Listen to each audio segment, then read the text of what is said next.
So Invincible fought a lot of strong supervillains, and today we're going to have a look at the 10 of the strongest enemies of Invincible. So without wasting any time, let's start with Sequids. So Invincible went on a trip to Mars and accompanied a group of astronauts, including a man named Russ Livingston. When they reached Mars, they came across not one, but two alien races, Martians and Sequids. The Martians had enslaved the Sequids for thousands of years, which is a mindless race. But when they were freed, the Sequids posed a threat to the entire universe for the injustices done to them. In an effort to prevent the humans from being taken over by the Sequids, the Martian army plans to execute the astronauts. Running for their lives, the men quickly secure themselves in their shuttle and take off, while accidentally leaving Russ Livingston behind. Now fully controlled by the Sequids, Russ Livingston returns with the intentions of completely destroying Earth. What ensues is a battle across the world and space, as Invincible leads a team of heroes to stop the aliens without being controlled themselves. Sequids possess the ability to latch onto and fuse with a host and control them. Sequids possess a group mind, but they can only work together when they possess a host. And then their unified mind can allow them to become a real threat. Without a host, the Sequids are left scattered and weak, and are unable to do anything but attempt to find a host. Next, we have the Flaxons. Flaxons are a race of interdimensional beings that was set on conquering planet Earth and killing its humans. 3 times, they tried to invade Earth through a portal and began killing numerous civilians. Each time they arrived, the Flaxons were defeated by Earth's superheroes, mainly Invincible and his team. The Flaxons apparently possess no natural powers of their own, but are equipped with a wide arsenal of technology and weapons. Because of their home dimension's faster temporal rate, a few minutes on Earth is years for them. This allowed them to have a great amount of time to study their foes and create powerful tools to use against them, though this also initially meant that they would age at a much faster rate whilst on Earth. But they eventually created new devices that helped them to stay alive while being on Earth. Invincible and other heroes battled the Flaxons several more times as they try to attack Earth to finally conquer it after spending hundreds of years in their dimension studying Omni-Man's costume and preparing to destroy him entirely. Due to their ability to grow as a race much quicker than humans, no one can ever know if or when they'll return to seek revenge again, or how strong their military will be if they do, and this makes the Flaxons a frightening threat. After them, we have the Mauler twins. They are not actually twins. Mauler is a mad scientist who always has a clone of himself around him as insurance and to help with his fringe science experiments. Upon creating a clone, the Mauler twins ensure that neither of them knows who's the clone and who's the original.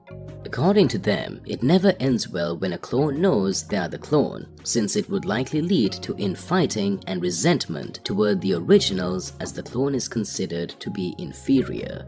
Consequently, this could drive the clones to terminate the originals for its position. The Maulers have demonstrated profound levels of intelligence in several scientific fields and technological prowess. One of the Maulers' most important inventions is a device that can copy the entirety of someone's memory and transfer it inside their clones.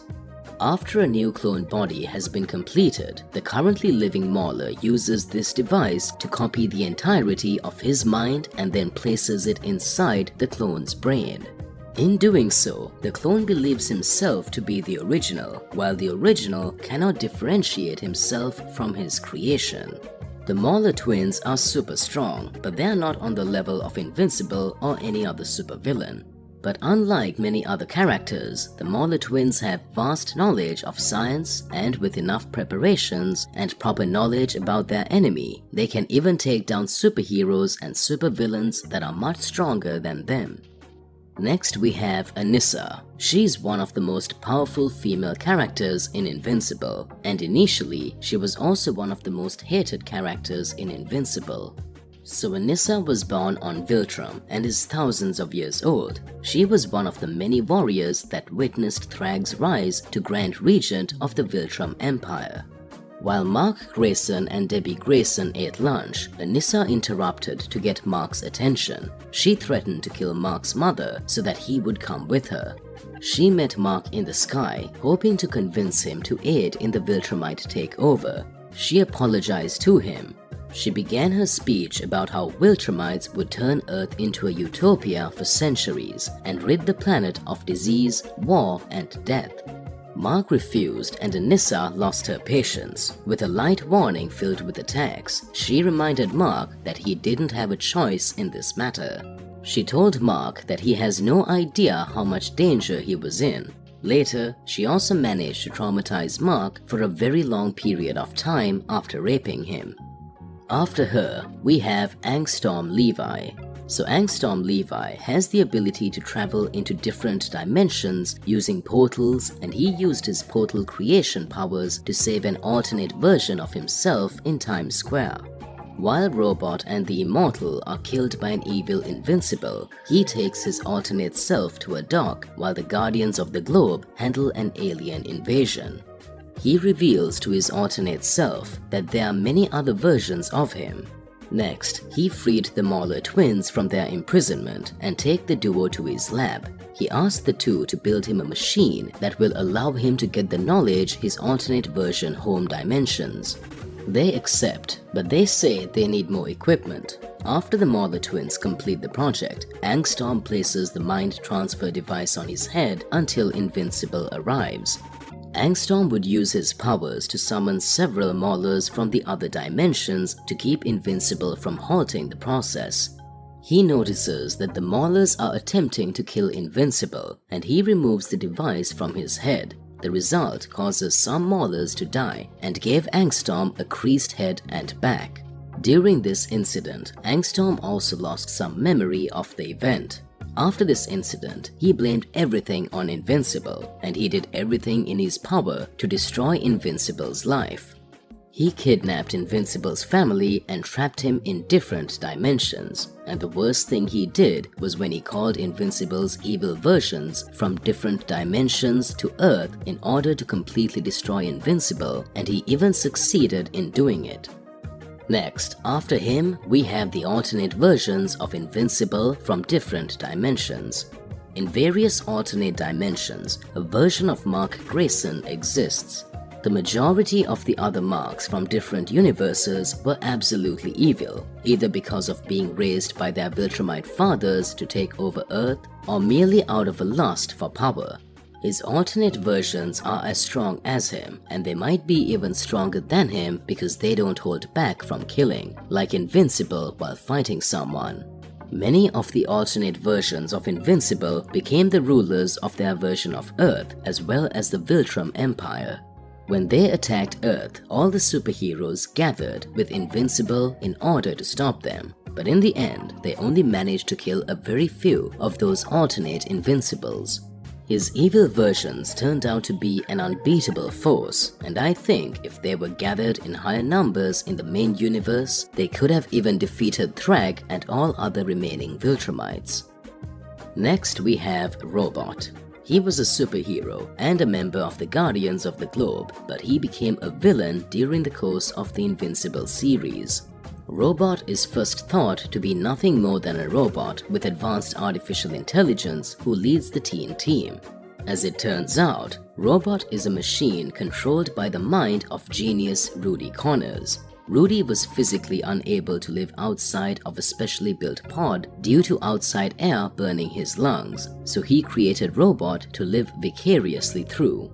Later, he created a clone of himself with the blood of Rex Explode, and because of it, he exits outside his tube as a clone of Rexplode. He now wears a power suit and is friends with Invincible. Over the course of the series, he progressively becomes more deranged after many conflicts, leading to him becoming a villain and an extremist. This pushes him to the point of betraying Invincible and his teammates to become the ruler of Earth, and he killed every hero and villain that opposed his rule. Near the end of the series, he was successful in taking over Earth, and anyone who tried to protest was killed. He was so smart that he even found out a weakness in the Viltrumites' body, and he used it to threaten the Viltrumites into cooperating with him. He found different ways of dealing with his enemies, and he even killed a strong alternate version of Invincible with just a single bomb, which I guess proves that he is easily capable of killing Invincible if he wants to. After him, we have Conquest, and this old man is one of the most terrifying villains of Invincible, and he gave Invincible nightmares for a long period of time. So Conquest was born thousands of years ago in Viltrum, and being raised on the planet of cruel conquerors likely darkened his heart from a young age. Conquest fought in and survived the Viltrumite civil war, and he also fought for Viltrum in the Empire's expansion. He fought for the Viltrum Empire for thousands of years. Even after the Scourge virus decimated their population, he continued to single-handedly conquer planets.